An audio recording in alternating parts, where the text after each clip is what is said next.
about to hear an extract from a programme I got.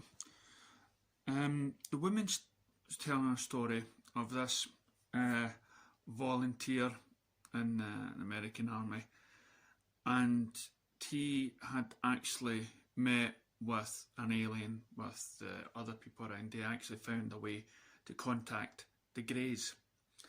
So he was told that when this creature would approach him, it would be a wee bit funny, because normally, and this is an interesting thing that I've caught in many programmes, is some of them floated, because this was the thing that they can control. And there's been a lot of reports about aliens floating towards people and not touching the ground. But this, because it sort of scared some people, they decided that the aliens would walk to them and they would start to telepath communicate with them. And it's not like E.T. where you would just like, you know, in the film, you would just like walk and talk, get drunk.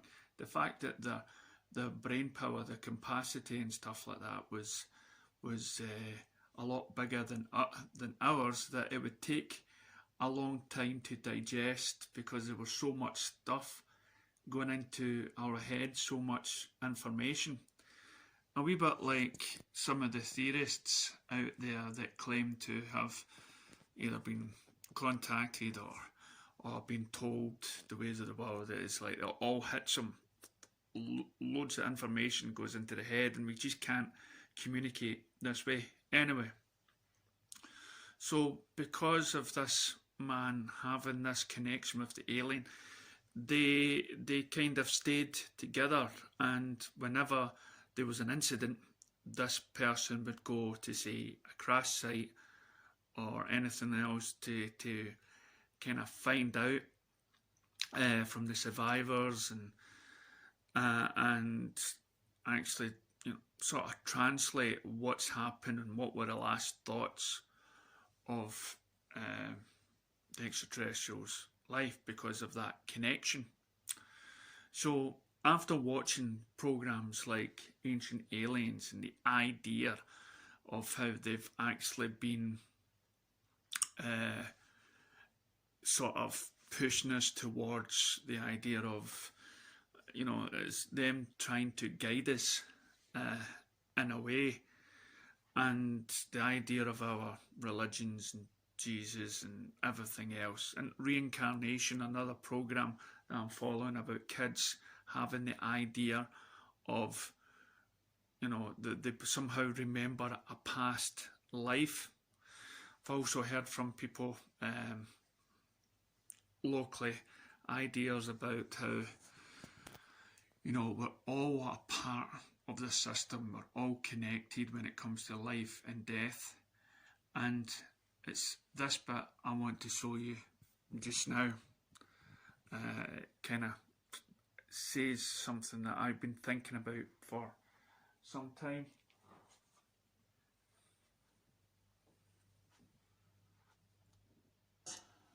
Everything. What happened, how the whatever went, the malfunction, what they were seeing as the craft went down, the crash, all of it, and then the overriding pain that this being was feeling. And that's when he told everybody there, come, look at this. This is alive. We need to help.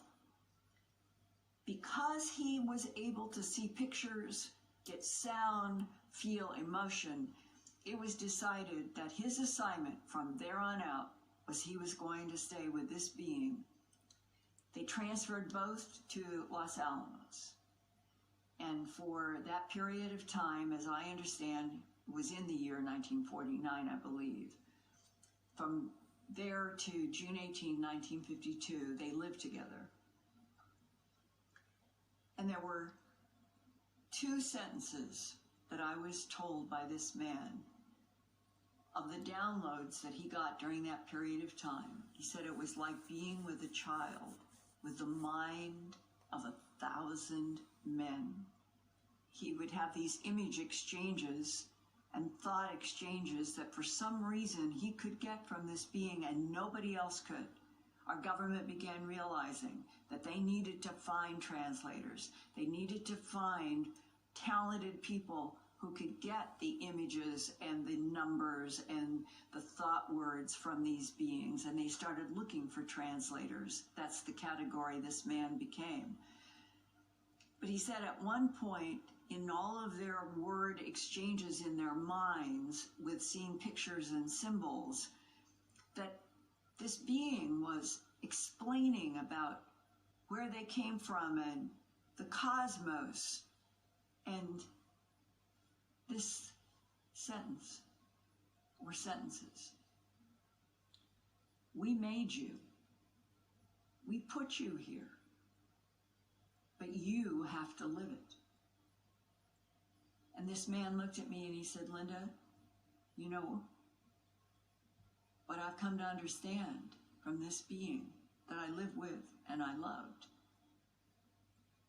the machinery of this universe is reincarnation, the recycling of souls. We treat the soul and recycling like mythology. These beings seem to be communicating that the most important part of our life as human beings was the soul and what happened at the moment of death.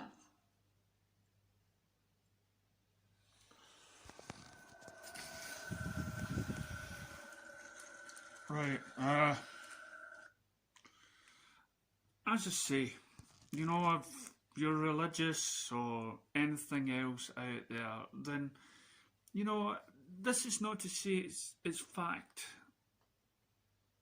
This is a journey that we're all on, life in general. You know, me personally, as I've said in my other videos, I'm just trying to get as close to the truth as maybe I believe, or that I can, because I cannot believe some of the stuff in religious books.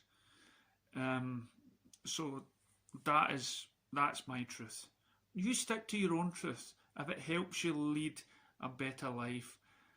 But just remember that life is for living, and no matter what your belief is in this whole entire universe, whatever, if it's religion, if it's not religion, whatever.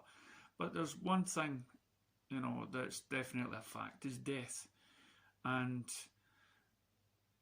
so enjoy your experience. And just a wee light note on that is that after your experience so far, and even religious books and even every book that's out there is more truth in resurrection.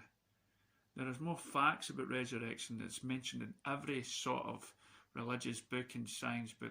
There's evidence and proof out there. And even the aliens are telling you, you know, to live the life, live the experience, you know, part of the cosmos. And to me, that's just a wonderful, great idea. And for the guy to befriend an alien, that gives me hope for humanity. It could be a fairy tale. You might not believe it.